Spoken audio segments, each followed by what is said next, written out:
cost their team a touchdown, but they know they've got to do it a lot better than they did on the last possession. The coach will just be relieved, though, if they recoup with a score here, right? I think the coach will be ecstatic to see them pick themselves back up and now take it downfield and punch in the end zone without turning it over. Well, hey, with this window, two teams that we've been talking about this year that really deserve discussion and more discussion as we continue to go. How about the Rams and the Jags and the turnarounds that they've had this year? They have been dramatic.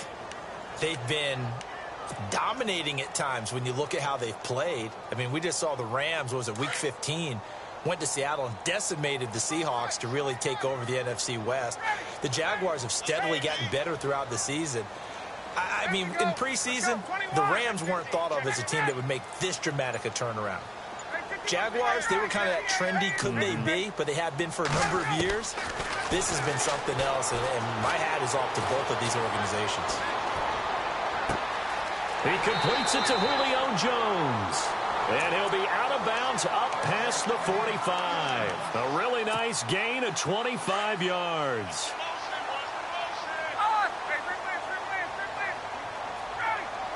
Gabriel, the man in motion.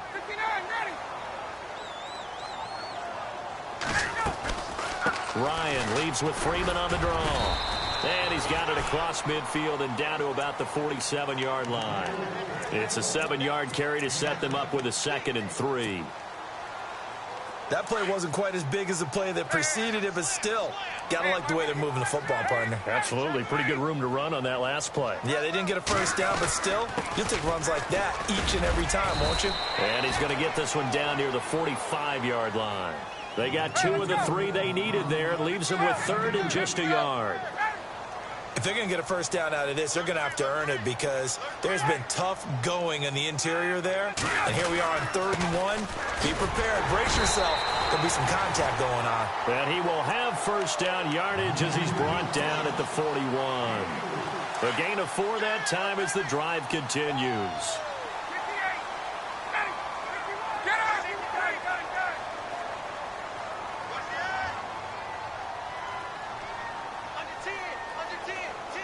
They'll bring a receiver in motion right.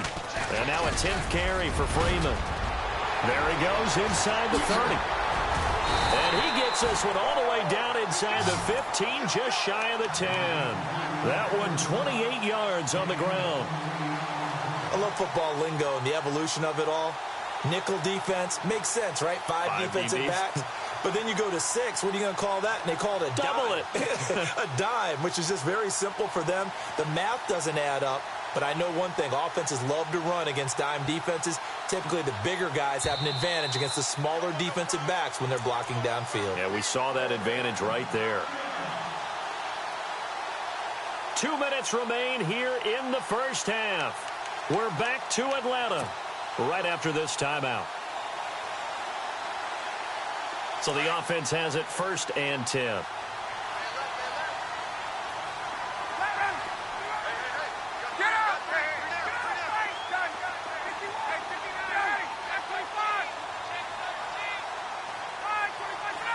And the wideout in motion.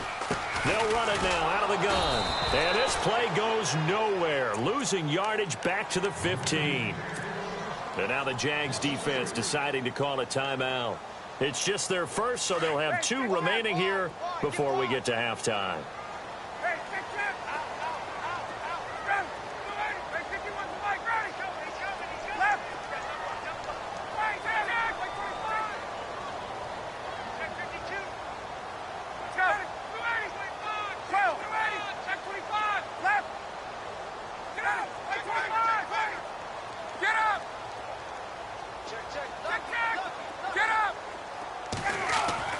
Now they'll throw it with Ryan.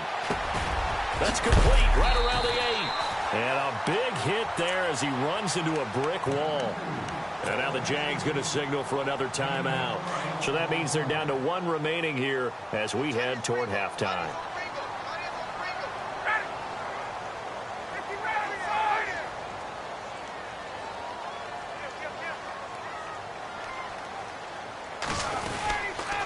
On 3rd down, that's Freeman. And he'll be taken down, but he does have first down yardage. And they got 3 yards. That's enough. A conversion, and now it's 1st and goal.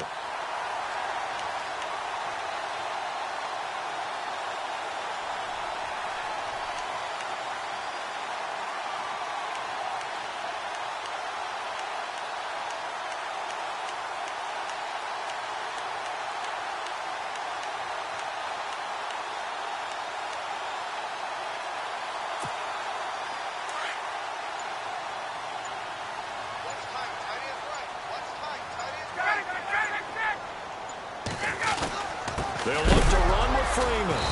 Hammering for the goal line. He loses the football. And fortunately for him, he's able to get it back, but it will be a loss on the play. Wow, that ball gets knocked free, but a teammate comes along and scoops it up. It's almost like baseball.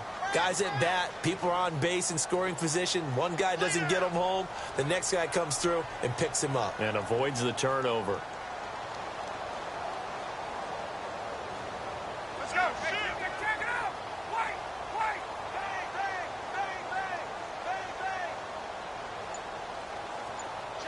Now they send the tight end in motion left.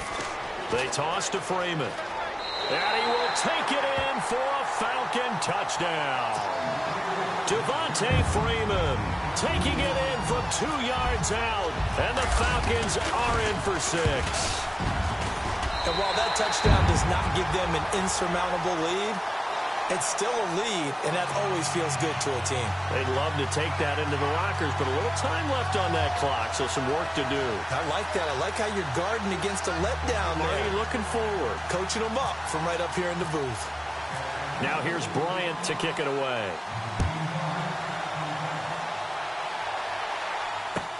This is taken about 7 yards deep. And now running right through him. And he'll be brought down at the 23, make it the 24-yard line. Out comes the Jaguar offense now as they get set to take over. And with time quickly fading here in the second quarter, not sure how aggressively, offensively they want to play this. I think we'll find out just how much they trust their guys in this situation if they decide to take a shot. A running play now for Ivory. And he'll wind up losing yardage here back at the 21-yard line. The loss of a full 3 yards, and now it's second down. On second down, Ivory.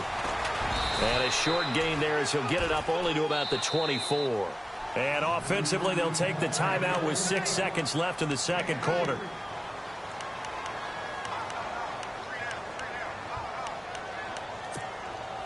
Defense has set themselves up nicely. 3rd and 10 now. Bortles going to give to Yeldon. And he'll get it up to the 33-yard line. Time for a break. We've hit halftime. 2 quarters down. 2 still remain. We step aside. This is the NFL on EA Sports. So both teams have their marching orders, and we'll get going again here in quarter number 3. And a fair catch signaled for and taken successfully. Out come the Jaguars now as they'll go on offense first here in this third quarter. They're close game, but they're going to need to do a little bit better probably here in half 2, no? I would agree with that totally. I would guess it in the locker room. They talked about cleaning up some of the errors, but overall I think they wanted to be positive with them. Guys, we're right there. Just not playing as well as we need to. Let's pick it up, and we still have a chance to win this game. Yeah, they do. We'll see if they can pick it up. Try to find a lane, but instead he'll get back to the line of scrimmage, and no more. Calling no gain on the play, and it'll be second down. 10 yards still left on second down.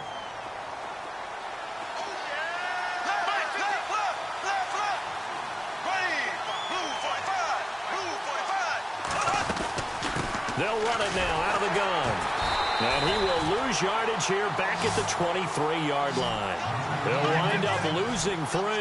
And now it's third down. Oftentimes when you're not winning at the point of attack for an offensive line, maybe they're getting out physical. Spread things out a little bit, make it more of a one-on-one blocking scheme. Then you don't have to win it physically. You just have to win it by position. That may open things up for your running backs. A good pickup there, a 22. He's such a good route runner. Shows it there on third down. Very proficient and a good pass. And you know what I've observed over the years in the NFL? The better a route runner you are, the more confidence your guy's going to have in you to go to you in important times because he can trust you being in the right spot, and they connected there and picked up a first down. He'll get 5 out of the scramble. It's second down. Yeah, he only gets a few yards on 1st and 10, but he's better off doing that than throwing an incompletion or even worse, an interception. On second down, here's Bortles. And his throw is incomplete. He was looking for James O'Shaughnessy as tight end, and it's 3rd and 5. Well, pretty good coverage there, and both of these defenses, they've had good coverage throughout this one. No doubt about it, and in today's NFL, where we're used to a bit more scoring, this feels almost like a well-pitched game in baseball on both sides. Under pressure, and he will go down. Sacked back at the 46. Tech McKinley in there to get him for a loss of 3, and it'll be 4th down. This offense converted once on 4th down earlier. Now they're out there again to try once more. Now Bortles eluding the pressure right. And this is incomplete. Boy, a curious decision to go for it. Doesn't pan out. And the Falcons will take control of the football in great field position. So we get set to start this 3rd quarter. Here's the Falcons offense now. That last drive, it was a good mix. Run, pass, defense on their toes. And what really helps out in a big way is when you're doing the run-pass mix and everything's working, that means that they're guessing wrong every time on defense. They think you're going to pass when you run and vice versa. I would continue that, and when they finally draw a beat on you, maybe you mix it up a little bit, a little play action and throw the ball. And will they maintain that balance? Time to find out. A loss of a full 3 yards, and now it's 2nd down. That goes down as a loss against his rushing stats. But really, should he have to absorb that one? He had no chance on that play before they overwhelmed him. Pretty much on top of him before he could take his first step. In motion is Austin Hooper. Freeman again. And some space here. And he goes down, but not before getting this inside the 25. A big hitter there. A 1st down gain of 26 yards. This is a little bit like baseball here. Strong up the middle. Both sides want to be that. In this case, the offense ended up winning the ultimate battle. And those big runs between the tackles, that's a little deflating for a defense, isn't it? It really is, because that's where your strength's supposed to be. You're supposed to be in a spot where they can't make that yardage there. You're supposed to send them outside. Not in this case. And he is into the end zone for a Falcon touchdown. Devontae Freeman, his 2nd touchdown of the night, and the Falcons will extend their lead. And he certainly played a pivotal role with those 2 TDs and why they're up on the scoreboard right now. Well, someone's all about winning, aren't they? Because he's not worried about the number. Sure, it's great to have 2 touchdowns. But the bottom line is what he's doing is contributing to their lead. He wants to continue to do so. And out now comes Jacksonville as they get ready to go. And last time out, went for it on 4th down, turned it over, gave them great field position, turned into 6 points, so they've got to recover here, Charles. It's amazing what one decision can do in the chain of events, right? The decision to go for it on 4th down. Caused all of that. It caused every bit of it, but it showed confidence. Hey, I've got confidence in you guys. Go pick it up for them. Didn't happen. Also showed confidence in the defense. They didn't pick up their end of the bargain, so now they've got to come back out and start over and rebuild that confidence. Throwing on 1st down is Bortles. And his throw here is incomplete. Hey, partner, I want to sidestep for a second. Week 15, Raiders-Cowboys. I know you saw that crazy 1st down measurement. Very, very controversial. Look, it didn't pass the eye test, and what I mean by that is when they put the ball down and brought the chains out, you couldn't just look at it and say 1st down or not. Balls, you know, the nose of the ball is over. I mean, you had everyone eyeing it, looking at it. It's about making sure the posts are directly at 90 degrees. Do you need a leveler out there? I mean, everything was going on in the discussion. And finally, Gene Steratore, the referee, pulls an index card out of his back pocket to slide it between the football and the marker and signals 1st down. Now, we haven't seen that since, what, Bill Vinovich? Yeah. Was that 2013? 2013. Not an everyday occurrence, but you do what you have to do to get the job done. So, anyone wants to put a computer chip into football? This is a great time to bring that idea back. I think Jack Del Rio might want to put a chip in the football. Into heavy traffic, and it's intercepted. Picked up by Deion Jones, the linebacker. And they finally put it into this return, but not before he's all the way down to the 37. Well, I get what he was trying to do. He was moving to his right and trying to shift the coverage, but instead he shifted the coverage also to the right and threw right into it for an interception. after the interception. Here's Ryan. Looking deep, and that is caught. Touchdown, Falcons. Julio Jones, 37 yards. And the Falcons turn that interception into a touchdown. And it's 21-3.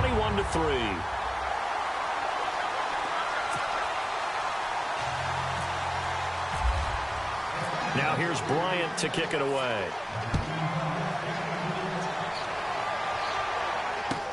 That's fielded in the end zone. And he will be brought down here at about the 17-yard line. Here comes the Jaguars offense as they get set here. And following the interception, just any interception, are you a little bit more cautious when you start that next drive, or no, you just throw that out the window? I think you are. I don't think that there's any way you can run back out there and go, totally didn't affect me. Let's just go ahead and be loose with the football again. You're going to take care of it, but you have to be careful. Well, this is taken in. It's complete. And he takes this one just shy of midfield all the way to the 49. That goes for a gain of 31. Bortles now on first down. It's a loss of 5 there, bringing up second.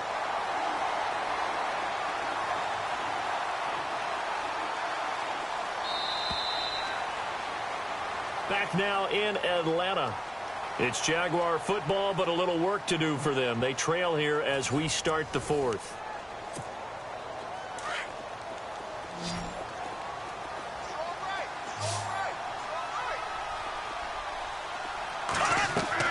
Bortles to throw on second down. And the Falcons get there. The Falcons get the sack. Down he goes. Vic Beasley in there to get him. And this pass rush strong now. That sack's on back-to-back plays. On third and long, it's Bortles. Flush to his right. Now he'll let it go deep. And that's caught inside the 35. Touchdown, Jaguars. Marquise Lee, 63 yards. And the Jaguars get a score closer. And that time, he came out of the slot for that big play downfield for the score. I think what we just saw there, partner, was what we call scheming a guy open. Put him in the slot, know that he has tremendous speed. What you're doing with your other receivers is likely running shorter routes to draw the attention closer to the line of scrimmage, to give him a chance to get downfield and turn it into a one-on-one route, often against the safety. You like your odds when he's running against the safety. His speed usually wins, and it did on that play. Here's Lambeau out to kick this one away. This is fielded at the goal line. And he'll take it up past the 25 to the 26-yard line. Here comes the Atlanta offense now ready to take over here. And that recipe on their last drive that resulted in a touchdown looked pretty good, so they'll be hoping to do that once more. And it takes me back to when we sat with the offensive coordinator and the head coach. They felt pretty good about their game plan and thought there were some holes in the defense, and they exploited them the last time out. Let's see if they can come back and put together a similar drive. And we'll see if they can do just that. They run. Devontae Freeman. He takes this for 3 to the 29. And when do they start thinking about burning these timeouts? They've got all 3 still defensively. To me, you have to start right now. Here's the time, and that means you've got to stop them on defense, not give up the yardage, use your timeouts in order to get the ball back and try and score yourself. But now is the time to start using those timeouts. And keep in mind, it'll also stop the clock at the 2-minute warning.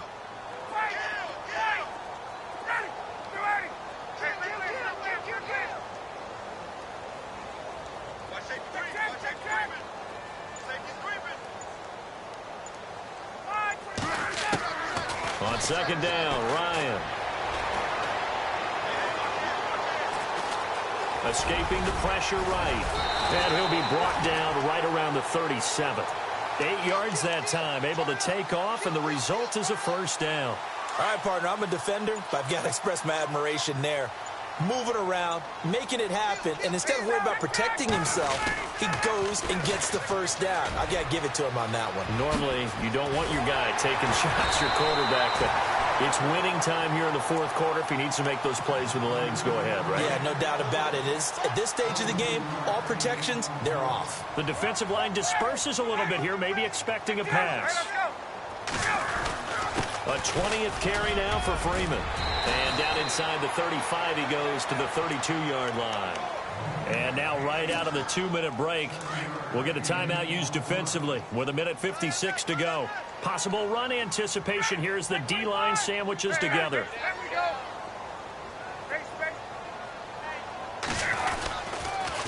Now the pitch to Freeman. And for one of the first times tonight, he's going to be held up at the line of scrimmage. And now with 1:52 to go, we get another pause in the action. A timeout here defensively.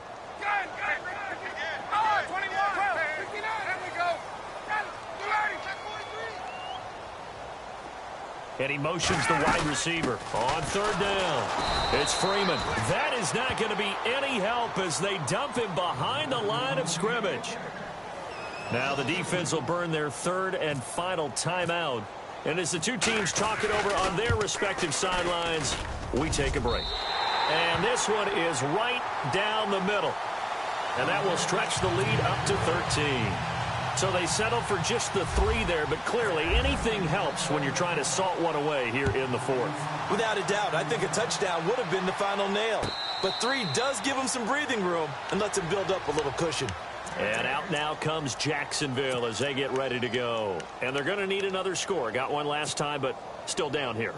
When you're playing catch-up, every possession becomes crucial, doesn't it? It's vital. Get back out on the field, punch it in the end zone again. They know it's not easy, but what they do have going for them, they did score the last time. They think they've got a good formula working. And what about the defense? Well, now you're just saying to yourself, okay, we gave up a score last time.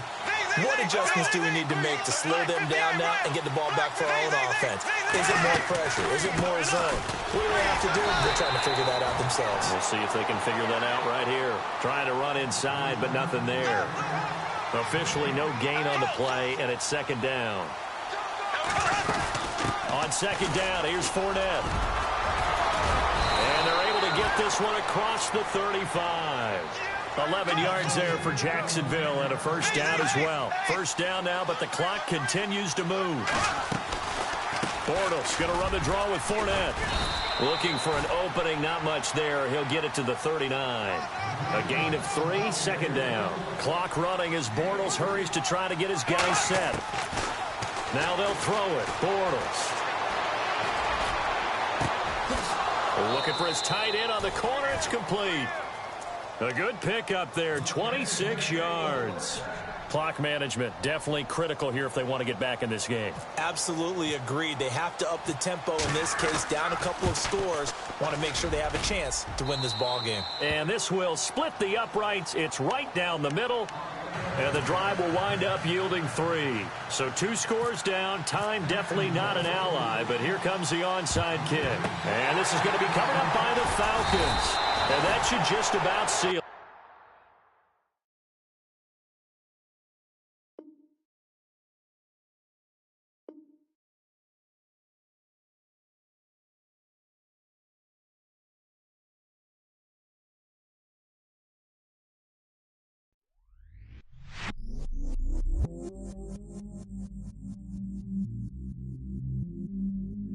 I stay myself, I never change, yeah, yeah, yeah.